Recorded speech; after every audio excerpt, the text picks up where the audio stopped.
Hey guys, welcome back to my channel. Today I'm going to be doing a what they don't tell you about college video, or like what you really need to know to survive college video.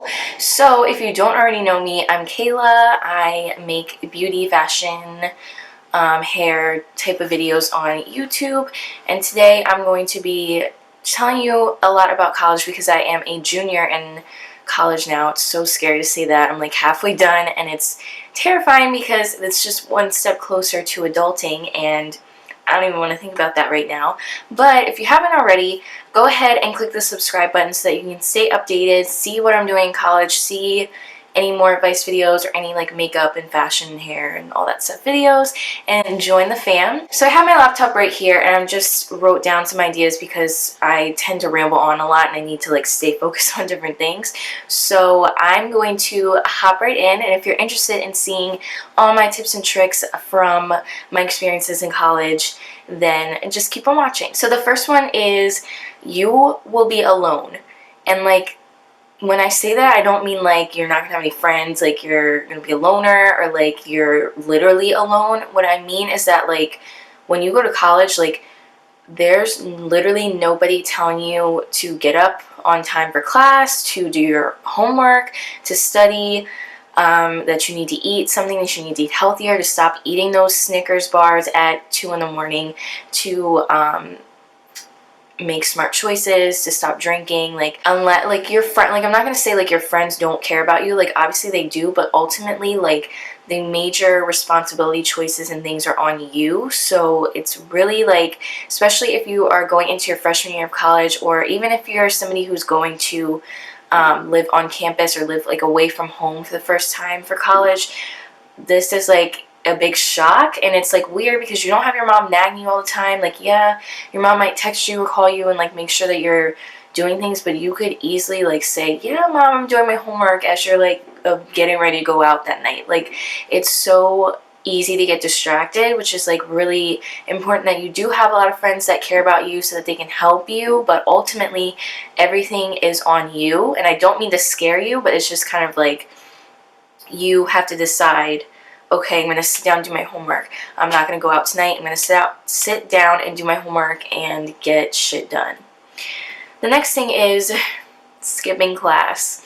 You are probably like most likely going to skip class. It's probably going to happen. I'm not going to lie.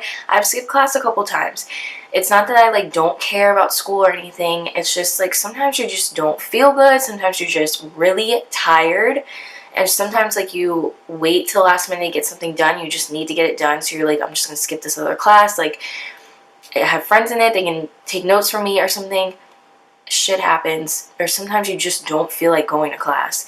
And like, I'm not condoning it, but I'm just saying, you know, if you decide not to go to class, then have a game plan. Have friends in your class that you know are going to take notes. If it's a class that you get graded on, a lot of my classes, like, part of our grade was like attendance, so you could skip or like miss class like maybe 2 or 3 times out of the semester. So I would pick like strategically, like, okay, let me not skip now, so just in case I get sick or something happens, I gotta go home, whatever, you can skip class and you won't get penalized. So just have a game plan, because like obviously at school they're not going to tell you, teachers aren't going to be like, yeah, like it's so okay to skip my class, just make sure you have a plan. Like, they're going to be like, you are to not skip my class ever, like my class is so important. Like, which a class is important, but I mean things happen, just like you sometimes miss school in high school, like you're probably going to skip class at some point. Just have a game plan, like that's the most important thing. Another thing is, it's kind of a joke, but like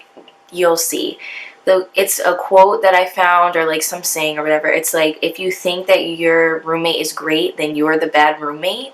And it's basically like, I mean it seriously and not seriously. Like, you have to, when you're living with somebody, like in general, when you're living with someone, you have to make compromises in some way, shape, or form. You both are not cookie cutter, the exact same person. You're gonna have to make compromises. Don't be the roommate that like always is making the other roommate do things so that you feel more comfortable. Like, yes, do things so you feel comfortable, but you both have to feel comfortable. If you know, are always getting in your way and your roommate is just like somebody who's more timid or more pushover, and you are like, all right, like we're not going, like the lights aren't going off until 3 in the morning, but you know your roommate likes to go to bed at like 10 or I don't know, like 12, then like you're gonna have to make a compromise. If you are always getting your way and you're like, wow, my roommate's like great, like she lets me do everything, like you're probably the shitty roommate, and like you don't want to be that person. My roommate and I, Kayla, we're both named Kayla. Funny, I know. Here come all the jokes of, did you guys pick each other because you have the same name? Oh, like, did you know you guys had the same name? I mean, we both like to stay up late, but I go to bed earlier than she does. She will stay up and like watch Netflix or do whatever, or like do her homework or study later than me. I typically go to bed at like anywhere between 12 and like 2:30. It literally just depends, and it depends on what time my classes are the next day and stuff. She typically goes to bed between like 1:30 and like 3:30, maybe. I don't really know, like somewhere in that range, sometimes earlier, sometimes later, whatever. So we pretty much have a compromise that like after a certain point, once I start like winding down, that like we'll turn the lights off, or like maybe she'll have like her desk lamp on, but like for the most part it's dark, and like, you know, music comes down, like maybe like one of us is using headphones or something. Like it's typically quieter in our room. Also, like, I'm just putting this out there, if you're bringing someone home to hook up with, like, please, like, this is not me, like, venting or anything, it's just in general, like, I'm not, like, saying my roommate did this or anything. Please let your roommate know, like, hey, like, heads up, like, is it okay if I bring so-and-so over, like, I'm about to hook up with this guy or this girl or whatever, or even if it's, like, friends are coming over, don't, like, what is it called? Don't, like, one-side them. I don't know what the quote is or the saying, but don't like catch them off guard and just bring people over, especially if you're like gonna hook up with this person, or like I don't know, you're gonna be loud or whatever, like with your friends or something. Like, let your roommate know, ask if it's okay, have these boundaries set like when you first meet each other, so that you know, like, okay, this is what I like, this is what you like, is it, we have to ask when we bring people over, or we have to ask when we want to borrow things from each other. Like, just have those things already preset, like, off the bat when you guys move in. The next thing is, go to parties in groups and don't stray away from your group. Like, even if a guy is asking you to go home with him, like, don't go home with him on the first time. And don't even, like, if your friends are like, girl, like, I'm not gonna, and this is like this is me sidetracked, but I'm not gonna lie, like, there is underage drinking in college. I'm not condoning or telling you not to do it. It's completely your choice. Just be careful. But I'm saying, like, if you are drinking or something, you think this guy's hot, but your friends are like, girl, like, no, like, listen to them, because they most likely have your best interest in mind. But in the terms of like going to parties in groups, stay with your friends, because you can watch each other, like I was saying, and it just makes things a lot easier. You don't have to walk alone or get an Uber alone or a Lyft or a taxi alone. You don't have to worry about like people slipping things in your drinks. Because if you're going in a group, even if you're drinking, like, there's at least somebody who like is a little bit more coherent than others, so like they can see things and warn you, and it's more fun to be in groups too, and it's just like a lot easier. Another thing is, there will be parties on school nights. Most schools, I mean, most schools, there's probably going to be some party, especially if you're like in a sorority or fraternity. There's going to be like a mixer or something, and it's going to be on a night before a test that you know you have to take the next day, and you're going to want to go. And my advice to you is, if you know ahead of time that there's going to be a party and you really want to go, then you're going to have to really study hard before, like, leading up to the party, or do all your homework leading up to it a couple days before. Really study and just like review the night before or whatever, if you really want to go. Sometimes there are going to be times where you just can't prepare ahead of time, and you're just going to have to miss it, and it's totally okay to have FOMO, which is fear of missing out. It's totally okay, we all get it. But there will be other parties. Like, there will be other mixers, there'll be other date parties, there'll be other frat parties, there'll be other times to go to the bars. Like, you will be okay. Another thing is, it is totally okay to stay in. You know, if you just want to have a girls' night, or you just want to be by yourself and watch Netflix and just, you know, eat pizza and popcorn and lay in your sweats in your room, it's totally okay. Like, yeah, you might get texts from your friends, but I think it's like kind of fun sometimes to just kind of get some downtime, to kind of rest yourself and just like relax and not do any homework, not see anybody, just have some alone time. I've done that a couple times where I just didn't feel like going out, and I literally just stayed home and watched Netflix, and I was like, the next day I thanked myself because I felt so relaxed and like ready to do whatever else I was going to do that week. And with that being said, it's also okay to go out. There are going to be some times where your friends are like, just get up, get ready, and go out. And those are going to be some of the most fun nights of your life. Like, I promise you, some of the nights that I like literally just wanted to lay in bed and go to sleep. And my friends are like, Kayla, just go out. And I was like, okay, fine, I'll come out. Those were some of the most memorable and like fun times. So it's okay to stay in, and it's also okay to go out as well. It's just, you know, it is good to have some me time, but it's also good to have some like friend time. So the next thing is kind of like class related. Again, like one of my biggest pet peeves, like now that I've been in college, is actually when like high school teachers say like, oh, like your teachers in college don't care, like they don't care if you do your homework or not, they don't care if you do whatever, blah blah blah, like they don't give any extra credit, like your grade is your grade, like they're not there to help you or whatever. Like that is like, I mean, like, I'm not gonna lie, like some teachers don't care as much as others, because like regardless they're gonna get paid, like especially if they're tenured and stuff, like whether you do bad or not, like they're gonna get paid, they have their job, whatever. But there are like a lot of really good teachers in college, and like a lot of teachers that genuinely care about you and care like that, or care about like your grades and stuff and want you to do well. And I like can attest to that, because okay, so for my accounting class, like my teacher, she was so into like checking our homework and stuff. Like we had a grade for our homework, like you had to do your homework, so you know, like that was a part of your grade. She also would check over and stuff, and like so there are teachers that do count your homework as something. Like reading the textbook and stuff is a little different, like they can't really tell if you read it or not, but like for homework purposes, like not a lot of my classes had like homework, but accounting did have homework, and that was graded, and she checked it and make sure you actually did it on time, kind of like what they do in high school. And then as for like teachers not caring, like so many of my teachers, sorry, like people are texting me. So many of my teachers would say like, please come to my office hours, like I want to get to know you guys, or please come to my office hours in case you need any help or anything. If you're lost, I will explain things, because the whole point of like your classes and stuff, a lot of times, especially with like lecture halls and stuff, your teachers don't really know you that well, and they don't have time to have as many questions and as you would in high school. Like kind of in high school you would say, hey, I don't really understand this, and your teacher would take the time to break down whatever it is.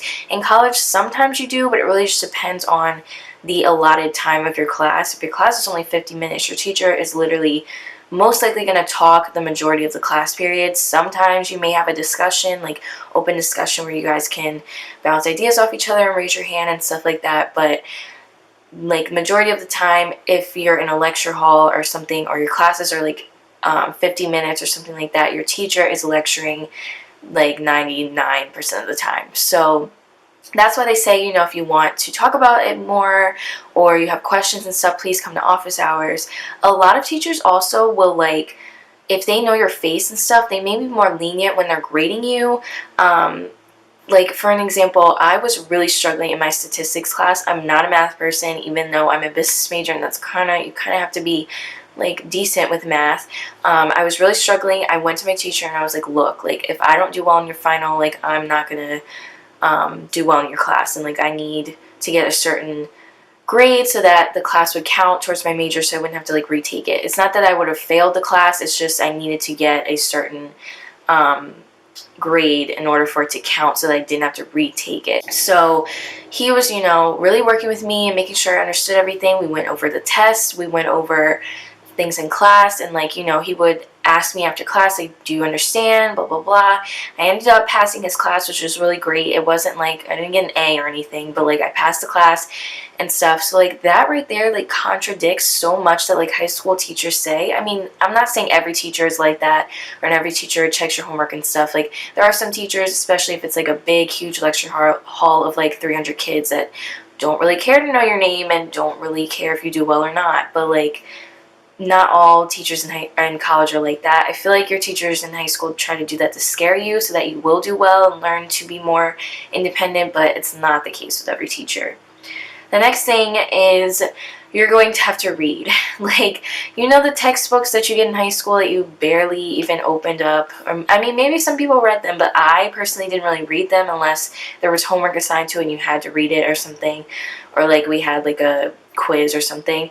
But if I didn't really have to read my textbooks in high school, I didn't read them, and I still did well. Like, I still got A's in my classes and stuff. I just didn't need to read them. But in college, a lot of the material that are on your tests and stuff are things out of the textbook that your teacher doesn't necessarily go over, or they don't go over a lot of. And also, even if they do go over things, it's just better to read the textbook because it really breaks everything down and makes it better for you to understand. I've done so much better on my tests. Like, I started off like in beginning of college reading textbooks anyway, but sometimes I would like kind of skim different places, and then when I get to the test, I'd be like, wow, I shouldn't have skimmed that section because that's what's on the test, and it's the part that I didn't look at. So with that being said, you're gonna have to read, like you're gonna have to devote time to read, and definitely take notes, because like you're not going to be able to retain all this information. College is going to be stressful. You're going to have a lot going on, and you trying to remember every minute detail from like 12 different textbooks at a time is just not going to happen. So highlighting, making sticky notes and typing up your notes or writing your notes is going to save your life, especially when it comes to the final. Like, you're not going to remember anything, especially if it's cumulative. Well, not that you won't remember anything, but you won't remember everything. And if your test is cumulative, you're going to want to go back to those notes, and you will thank me later when you're going back on finals week crying because you're like, wow, my life sucks right now. But you have those notes to look back on, and you're like, wow, my life doesn't suck as much. So you're welcome in advance. So my last and final thing is, and I did touch on this a little bit earlier, but it's to really like enjoy college. This is a time for you to be selfish and for you to kind of like make mistakes and learn things about yourself and learn things about other people, and just like find some of the best friends of your life, and like find the love of your life possibly. And if you don't, that's totally okay. There's so many other opportunities to find the person that you're supposed to be with.